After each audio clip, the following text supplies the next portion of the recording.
baik. Apakah semua sudah siap? Siap, Ibu. Oke, baik. Kalau gitu, apakah dari kalian ada yang bisa menebak apa sih yang akan kita pelajari hari ini? Ayo. Sudah tahu? Kalau gitu, coba perhatikan gambar yang ada di kita perhatian. Bisa lihat? Bisa, Ibu. Ya. Oke, bisa lihat gambar di depan ini? Bisa? Ini gambar apa? Garuda. Sebelahnya? Pakaian adat atau budaya. Ya, betul. Kalau lihat di kelas gimana? Tentang kesatuan. Betul, persatuan. Apa lagi? Coba perhatikan tangan, tangan.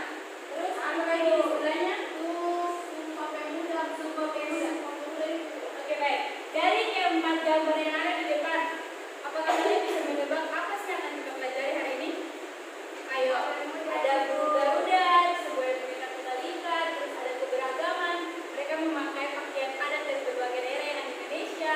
Terus ada tangan dan juga peta Indonesia, bendera Indonesia dan juga kita Sumpah Pemuda. Apakah ada yang kalian bayangkan bahwa ini kita belajar tentang ini loh? Apakah ada yang bisa Tidak apa sih budaya Indonesia, Ibu? suku-suku budaya Indonesia? Kalau Ira Integrasi budaya, Ibu. apa? Integrasi budaya. Integrasi budaya. Oke, baik. Jadi dari keempat gambar di depan ini menunjukkan tentang materi kita hari ini, yaitu integrasi nasional dalam bingkai Bhinneka Tunggal Ika.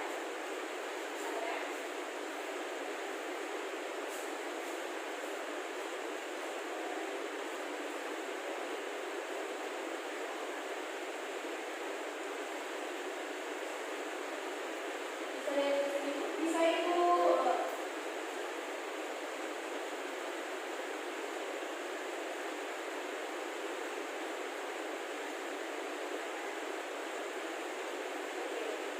Materi kita tentang integrasi nasional dalam bingkai Bhinneka Tunggal Ika. Coba Ibu mau tanya, ada yang tahu ada tiga? Apa itu Bhinneka Tunggal Saya, Ika? Ibu. Apa? Bhinneka Tunggal itu yang artinya berbeda-beda tetapi tetap satu, Ibu. Ya, betul sekali. Bhinneka Tunggal Ika merupakan sebuah negara di Indonesia yang artinya berbeda-beda tetapi tetap satu jua. Oke, baik.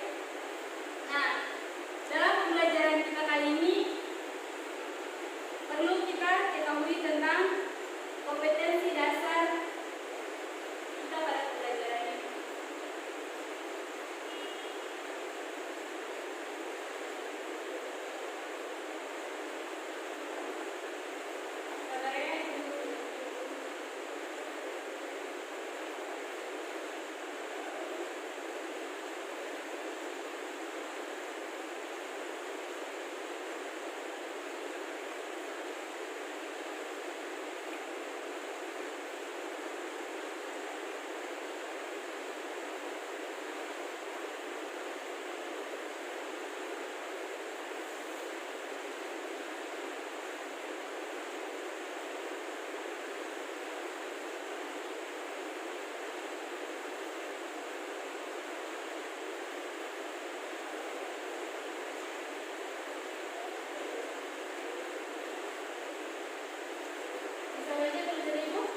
pembelajaran kita kali ini.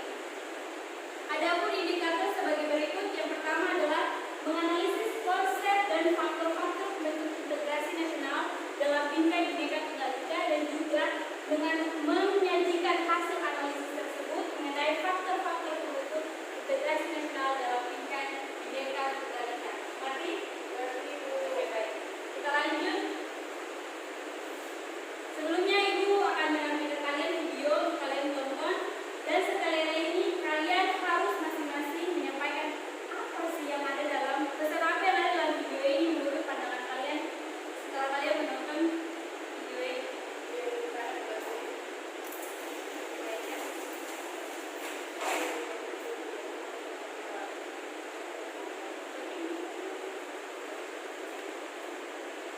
Bisa dilihat.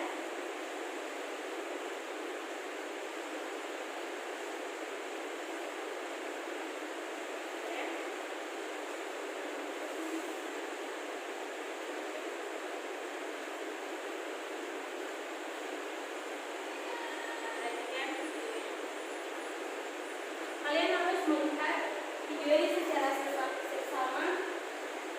Apa sih kesan yang terkandung di dalamnya? Apa sih yang dapat kalian dapatkan dari video ini?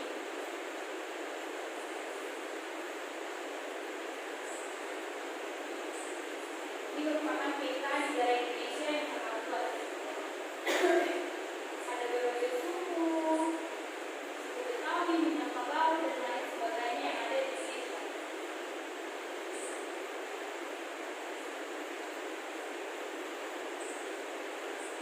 Menurut kalian negara Indonesia sangat besar kan? Nah, ini terjadi ketika satu dengan yang lainnya tidak saling mentoleransi antara satu dengan lainnya. Kalian lihat, ini yang akan terjadi jika kita tidak saling menghargai satu dengan yang lain.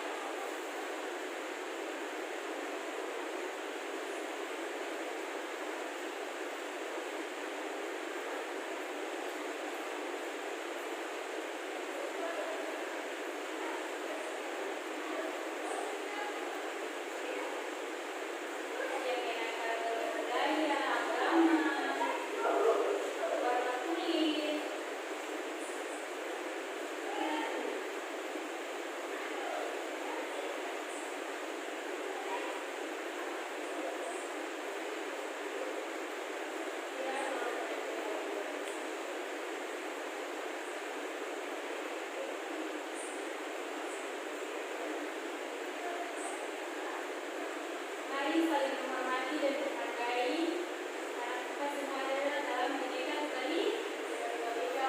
Oke, baik. Kalian sudah lihat videonya? Itu adalah video singkat terkait dengan konsep integrasi nasional dalam bingkai Bhinneka Tunggal Ika. Coba Ibu mau dengar dulu. Apa sih yang kalian dapatkan dari video tadi? Dalam video tersebut kita sudah mulai memainkan konsep satu dengan yang lain, itu dalam perbedaan suku, agama, dan lain sebagainya. Nah, kalau Ira, luar biasa. Kalau Ira bagaimana? Sama? Oke. Ira sama, oke. Tepuk tangan dulu untuk Yati. Yati kan hari ini Yati cantik, makanya Yati semangat. Oke, kita next pada materi selanjutnya, yaitu ada yang tahu apa itu integrasi? Ayo, apa itu integrasi? Apa Ira? Persatuan. Oke, baik. Kalau Yati, Sama dengan kesatuan. kalau Noel sendiri apa? Persatuan juga. Oke, baik. Jadi integrasi itu merupakan kesatuan. Jika kita perhatikan pada gambaran ini, kalian lihat, kita memiliki dua tangan kan? Dua tangan ini, ketika kita, Ibu menganalogikan ini saja ya. Ketika kedua tangan ini kita tanpa menggenggam. Contoh, kita tidak bisa mengangkat barang ini tanpa satu tangan kan? Harus menggunakan dua tangan untuk bisa mengambil barang. Nah, sama seperti persatuan Indonesia.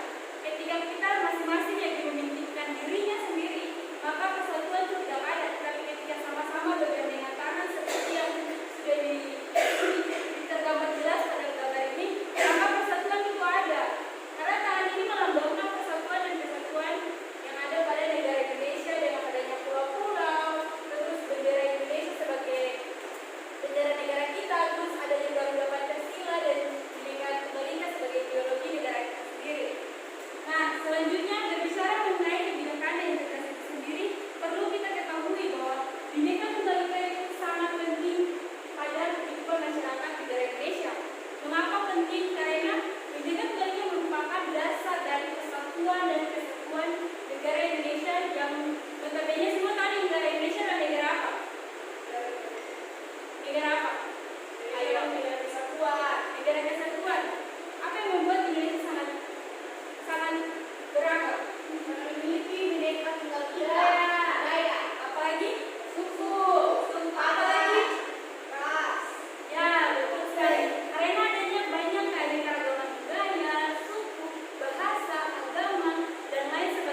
Integrasi itu berasal dari dua kata, yaitu integrasi nasional berasal dari kata integrasi dan juga nasional. Di mana integrasi sendiri adalah persatuan, menyatu padukan, menggabungkan dan lain sebagainya. Dan nasional itu sendiri merupakan bangsa Indonesia. Nah, selain itu juga adanya syarat-syarat integrasi nasional yaitu dua. Yang pertama, anggota masyarakat merasa mereka berhasil saling mengisi kebutuhan satu dengan yang lainnya. Oke, menurut kalian, berhasil mengisi kebutuhan satu yang lainnya itu seperti apa?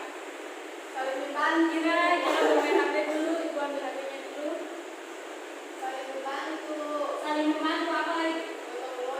Gotong royong. Coba kalian pikirkan kehidupan yang sangat-sangat yang realitasnya terjadi benar-benar dalam kehidupan kalian. Saling mengisi kebutuhan yang satu dengan kebutuhan yang lain. Membantu orang ibu. Membantu orang apa lagi? Gotong royong. Gotong royong apa lagi? Intinya semua yang kalian katakan sudah benar. Ibu menambahkan kalau kita berbicara mengenai syarat tersebut, saling ibu kasih contoh paling konkret. Contoh, Yati di rumah punya kios. Yati punya kios. Biasanya jual apa saja di kios? Apa jual apa? Seperti gula, ya, apa lagi? Di Yati punya kios, apakah jual ikan, sayur? Tidak ada kan? Nah, realitas yang paling konkret terjadi itu biasanya ketika Yati punya kios. Otomatis Yati kalau mau membeli sesuatu, kakak kalau mau beli sesuatu berkaitan dengan kebutuhan sehari-hari, makan misalnya, pastinya kakak bakal pergi ke pasar untuk beli sayur, terus beli ikan. Nah, pada saat kakak sampai di pasar, ketika bertemu yang menjual, secara tidak langsung proses mengisi kebutuhan satu dengan yang lain itu terjadi. Nah, ketika kakak pergi, ibu saya beli contoh, ibu saya beli ikannya harga 10.000 itu. Secara tidak langsung, Yati juga mengisi kebutuhan itu dengan ibu mencari nafkah untuk kehidupannya. Lalu apa yang kakak dapat itu sudah yang menjadi apa yang menjadi keinginan kakak sendiri. Nah, itu contoh paling konkret. Jadi apa yang kita punya, kita bisa mendapatkan itu dari orang lain. Makanya juga makhluk sosial. Kita pasti membutuhkan orang lain untuk mempertahankan kehidupan kita. Mengerti? Oke, baik. Selanjutnya berkaitan dengan norma-norma dan nilai-nilai sosial yang dijadikan aturan baku dalam melangsungkan proses integrasi sosial. Ibu yakin pasti Ira tahu. Apa itu sih norma? Aturan yang berlaku dalam kehidupan masyarakat Indonesia itu. Nah, kalau Ira, Saya tahu kaidah atau aturan-aturan. Betul sekali. Norma merupakan aturan-aturan atau kaidah yang berlaku di masyarakat. Nah, siapa yang tahu norma apa saja sih yang ada di norma ibu. Jadi memang norma apa saja? agama, dalam kesopanan, Ya. kesusilaan, dan Ya. dalam hukum itu. Kesopanan, kesusilaan, hukum dan norma agama. Nah, keempat norma ini mengatur tatanan kehidupan manusia. Fungsi dari norma ini sendiri mengatur tatanan kehidupan masyarakat secara menyeluruh sehingga norma dan juga keberhasilan mengisi kebutuhan satu dan lainnya berperan penting dalam terbentuknya integrasi.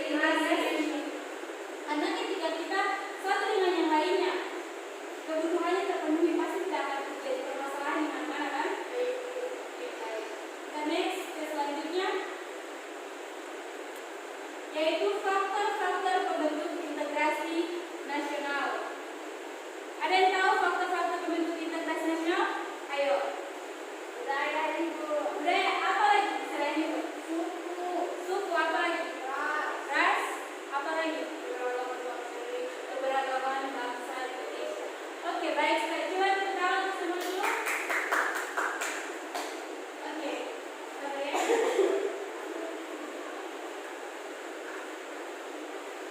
Kita memiliki 5 faktor-faktor pembentuk integrasi nasional. Yang pertama,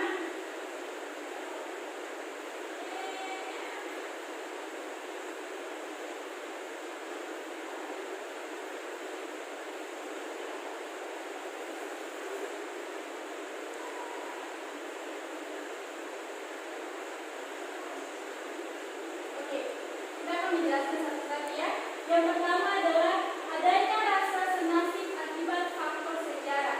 Perlu kita melihat kembali ke belakang terkait dengan faktor pendukung yang berkaitan ini. Rasa senasib, ya, garis besar. Rasa senasib akibat faktor sejarah. Dulu kalian pasti sudah belajar kan?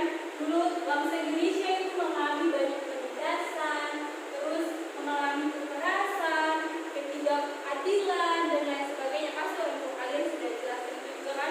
Guru-guru kalian di waktu jenjang di bawah pasti sudah dijelaskan itu kan? Iya, karena adanya rasa senasib ini dilatar belakangi oleh faktor sejarah Indonesia yang dulunya mengalami ketidakadilan pada masa penjajahan, mengakibatkan mereka memperjuangkan apa yang jadi hak mereka, dan mereka bersatu untuk menjaga persatuan dan juga kesatuan. Artinya Indonesia bisa merdeka kan? Indonesia merdeka pada tanggal berapa coba? Pada tanggal 17 Agustus 1945. Nah, pada tanggal 17 Agustus itu pun karena seluruh masyarakat Indonesia bersatu untuk lawan penjajah. Akhirnya integrasi itu adanya persatuan dalam dunia yang mereka kembalikan. Walaupun mereka berbeda-beda, ada yang dari suku yang lain, ada yang dari daerah lain yang berbeda-beda, mulai dari suku, bangsa, ras, etnis dan lain sebagainya. Tetapi ketika mereka merasa bahwa mereka satu, mereka ada dalam posisi yang sama, maka mereka memperjuangkan itu, dan akhirnya buah dari hasil coba perjuangan mereka adalah sekarang mereka menikmati pendidikan yang baik, kehidupan yang baik dan lain sebagainya. Mengerti? Oke, yang kedua.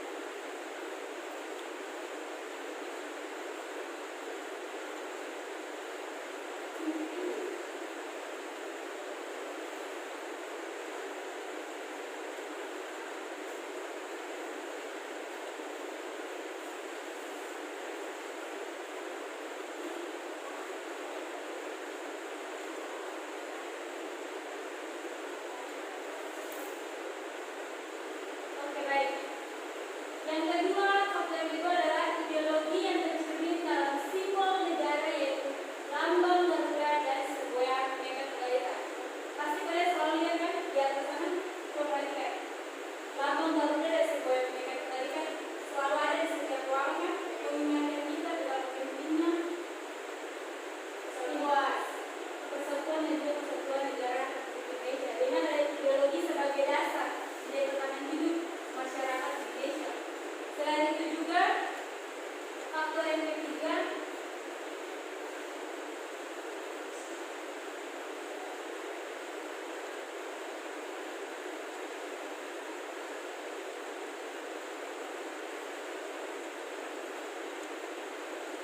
saya bisa itu mereka dalam sebagai muda. Yang ketiga adalah tekad dalam Sumpah Pemuda. Nah, ada yang tahu Sumpah Pemuda pertama kali diikrarkan pada tanggal berapa, bulan berapa, dan tahun berapa? Ayo, 28 berapa? September tahun 1945. Apa kalian yakin? Yakin ibu bisa shock? Yakin 1900 berapa tadi? 45. Sedangkan Indonesia baru merdeka 1945. Ingat, Sumpah Pemuda jauh. Berarti apa? Berapa? Ayo tebak. 48. Salah 2. Yang benar adalah Ikrar Sumpah Pemuda pertama kali diikrarkan pada tanggal 28 Oktober 1928. Ingat, 28 Oktober 1928.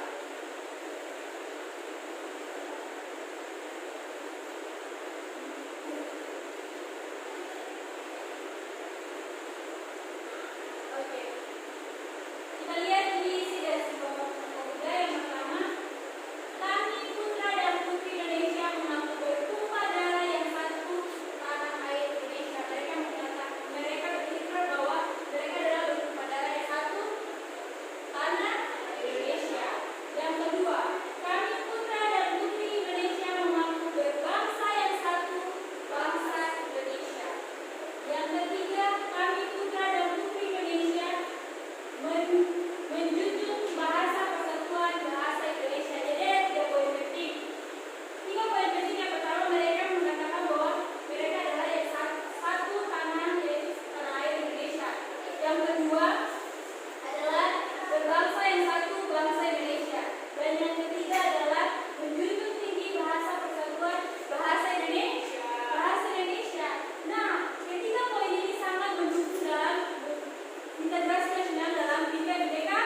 Bisa belajar bahasa ibu?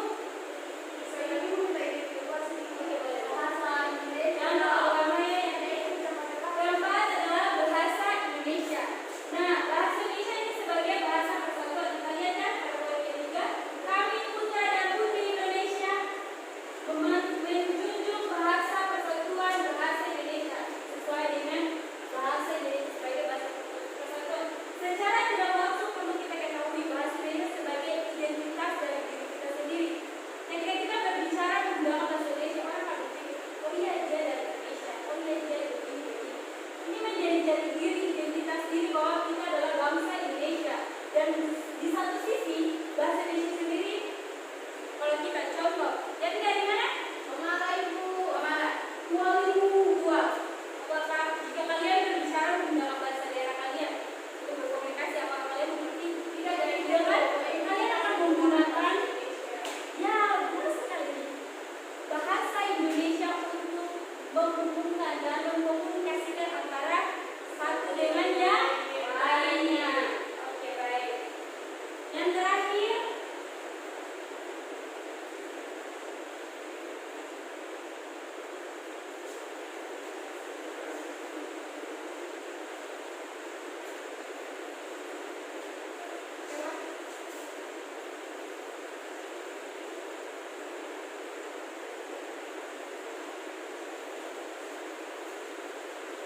adalah semangat persatuan dan kesatuan. Adanya semangat itu sehingga memupuk rasa cinta tanah air setiap warga negara Indonesia, sehingga menjaga persatuan dan kesatuan, sehingga integrasi nasional dalam tingkat Bhinneka Tunggal Ika itu dapat terjaga. Kalian sudah menang. Nah, ini ibu akan. Ini adalah gambar-gambar sesuai dengan faktor pendukung yang tadi sudah ibu jelaskan. Lihat gambar yang pertama, ini pada bisa lihat anak-anak. Ini pada zaman kolonial Belanda dan Jepang dulu. Yang kedua, ini menggambarkan tentang teknologi yang tercermin dalam simbol negara yaitu lambang Garuda dan juga semboyan Bhinneka Tunggal Ika. Yang ketiga, berkaitan dengan tekad dalam Sumpah Pemuda yang dikirakan pada tanggal 22 Oktober 1928 ibu. itu harus diingat ya. Yang keempat, ini adalah ada dua orang yang saling bercakap-cakap menggunakan bahasa Indonesia. Dan yang kelima, menggambarkan semangat persatuan dan kesatuan. Ingat, materi yang sudah ibu jelaskan untuk kalian dipelajari baik-baik, dipahami baik-baik, sebab ketika ibu mengasih ujian kalian bisa menjawab. Jangan ibu kasih kalian pergi ke sana, kalian pergi di jalur lain, maka kita semua sudah tahu jalan pulang seperti apa. Bisa mengerti? Mengerti ibu. Oke, baik. Lanjut. Tadi kita sudah berbicara tentang faktor pendukungnya. Sekarang kita bicara tentang faktor penghambat. Sudah ada penghambatnya? Tidak ibu? Tidak.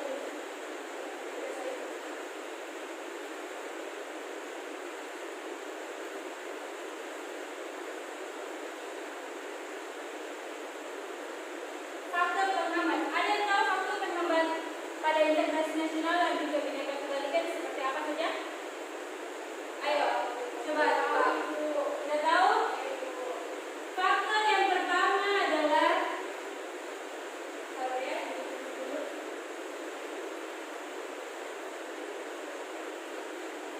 Kurangnya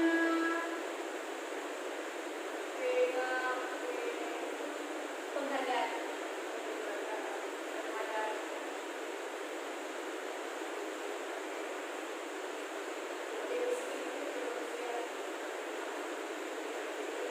Oke, boleh dibaca lagi? kurangnya pengaruh terhadap kemajuan. Maaf, ini penghargaan.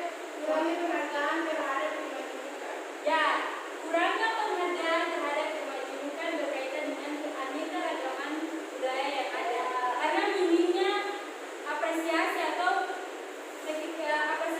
mereka menyebutkan bahwa iya, menghargai satu dengan lain terhadap budaya atau lain sebagainya ada pada keberagaman tersebut, sehingga kurangnya penghargaan ini menjadi faktor penghambat dari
tadi-tadinya, contoh, tadi-tadinya Ira tidak bisa menggunakan laptop, tetapi karena perkembangan zaman, tuntutan sekolah, Ira harus menggunakan laptop, betul atau tidak?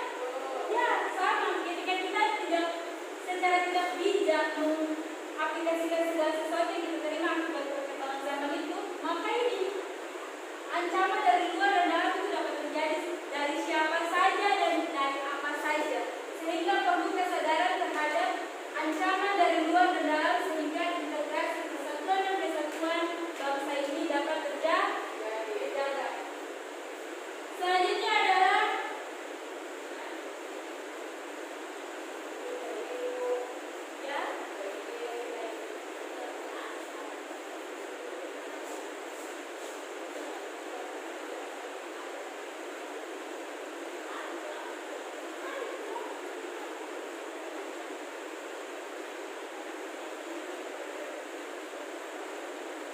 oke. Baik, Ira perhatikan. Ketiga adalah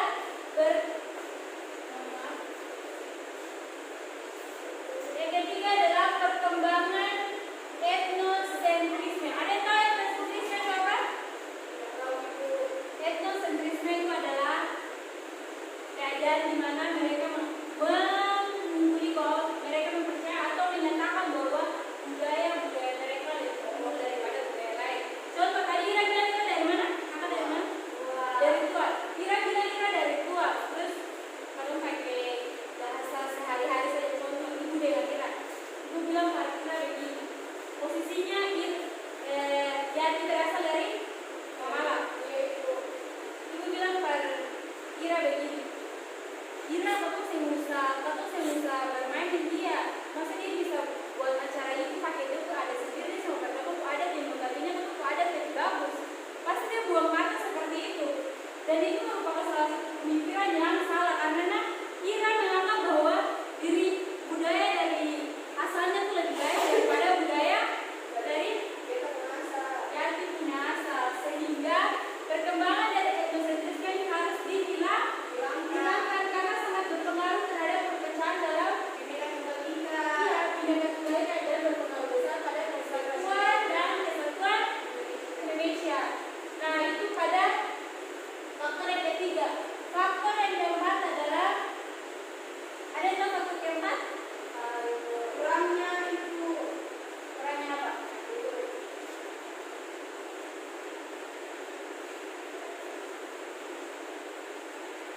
Toleransi.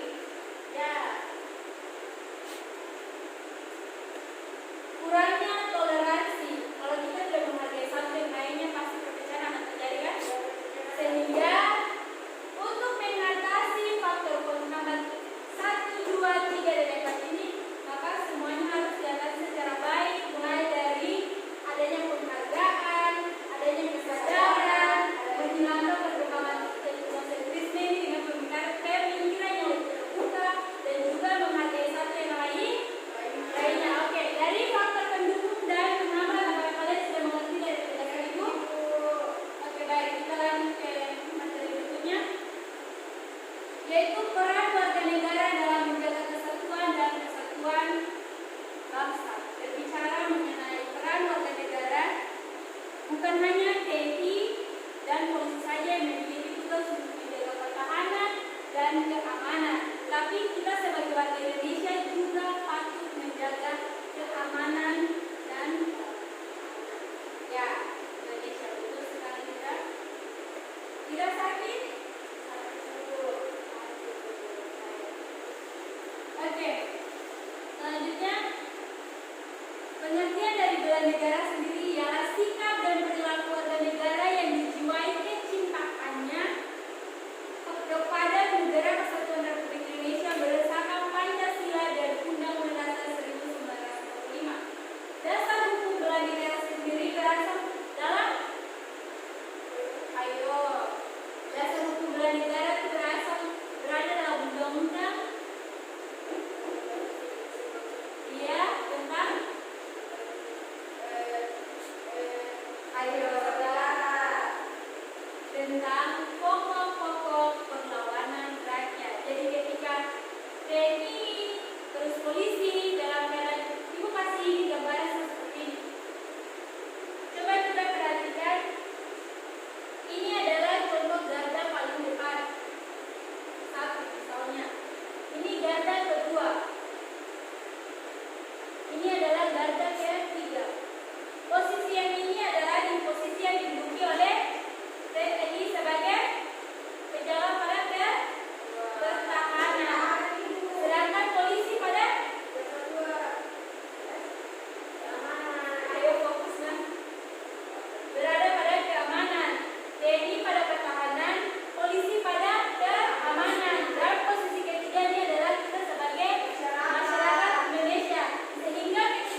akan mengirim KKBD-nya ke WhatsApp